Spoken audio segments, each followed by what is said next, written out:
Hello, really quick video this. I'm adding a second leisure battery. Before you ask, no, we're not doing lithium or anything like that. We don't use enough electrical, yeah, that'll do. We don't use enough electrical items to warrant it really. We don't have an inverter or anything like that. We just use what's in the van. But as we get towards autumn and winter, we'll still be using the van. And I think running the heating all the time will zap the power. So adding a second battery will enable us to still do 2 or 3 nights and not worry about the battery when we're off hook up, and also when there's not much solar. So I've got another AGM battery, exactly the same as is fitted anyway. It's another Varta 95 amp. As I say, identical. It's always better to fit 2 batteries exactly the same when you're doing this. All I'm going to be doing is wiring them in parallel, which involves joining the 2 positives together and the 2 negatives together. That then keeps the voltage the same but increases the ampere hours. You just take the feed of one positive and the feed of the other negative and loop the rest. I'll show you that when I've done it. It's just going to involve taking the battery box out that's already in and somehow making another battery the same size fit in near enough the same space. I am going to lose some space, but it is what it is. Battery storage is better than dog food storage at this point in time, so we'll just have to relocate some stuff. Anyway, that's what I'm doing now.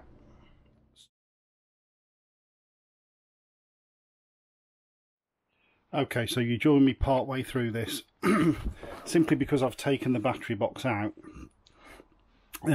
Because this doesn't really matter for the video. It's held in by 4 screws.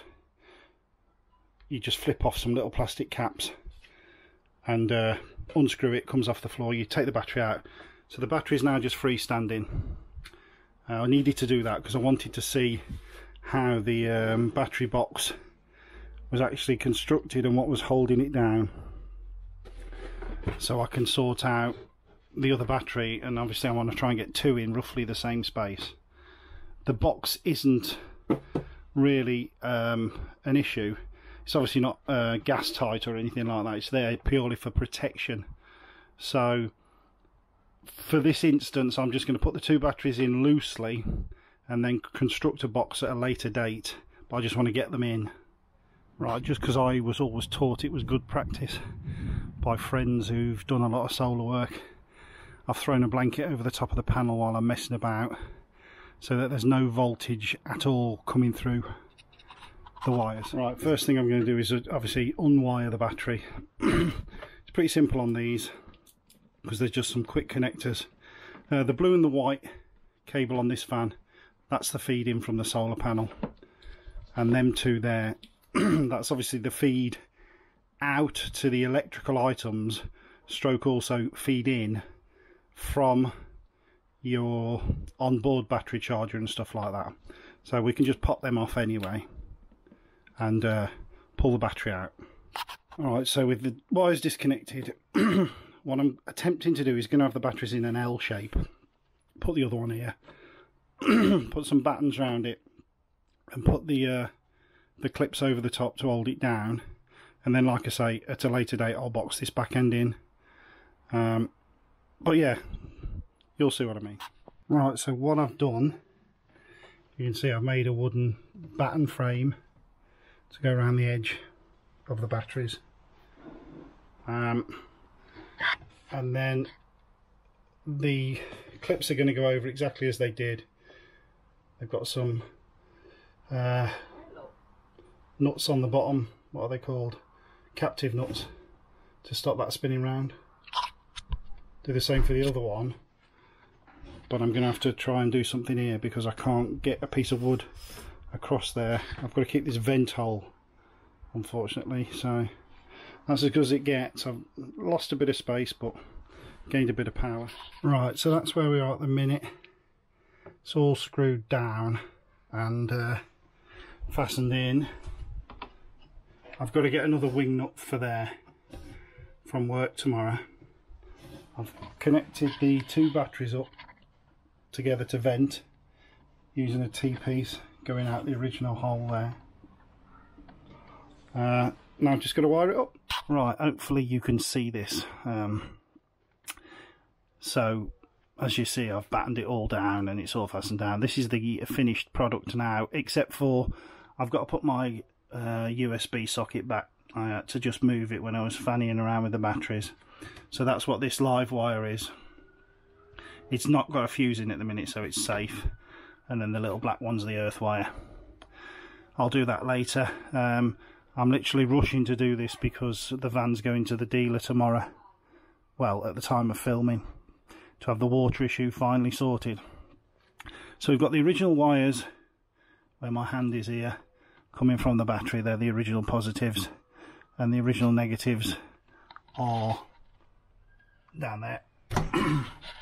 So all the positives are now looped into this battery, and all the negatives are looped into that battery. Then that battery is looped to that battery, negative to negative, and the positive on this battery is looped to the positive down there, following that wire. And yeah, I've just got to box them all in now, but they're all fastened down safe, as you can see. They're not going anywhere. What I'll probably do is just box the whole of this in, but as I say, for the minute it's safe, it's working. There's nothing under there because we've had to empty the van to take it back to the dealer anyway, so that'll have to do for this. And no doubt I'll update you on a future video on what I've had to do storage wise, because they're messing around with the pump and everything tomorrow anyway. I've had to take off my boxing in, so I'll do all that when I get it back. Right, hopefully that's been of use to someone. As I say, if you're not sure on batteries and stuff like that, don't get messing. But it is pretty simple, that positive to positive, negative to negative. Split your terminals from one battery to the other. If you've got any questions, ask me in the comments below. Don't forget, as always, I hate doing these disclaimers, but I'm not a qualified electrician. Don't mess around with your van if you don't know what you're doing. You know, if you're worried about your warranty work and all this, get someone else to do it, but I'm happy with what I do. I don't need no negative comments like, oh, you're wrecking that van, because that's just boring, man. Be positive. So yeah, if you do like the videos, don't forget to give us a subscribe and a like. Comments below, whatever you want to talk about, we try and answer them all. And this video should be butting in somewhere in between the Scotland trip. I'll probably throw this in on a Monday. So if you're watching this in the future, like, you know, 2173 or something, we went to Scotland a few hundred years ago. Well, not a few hundred, but you get it. See you later. Bye.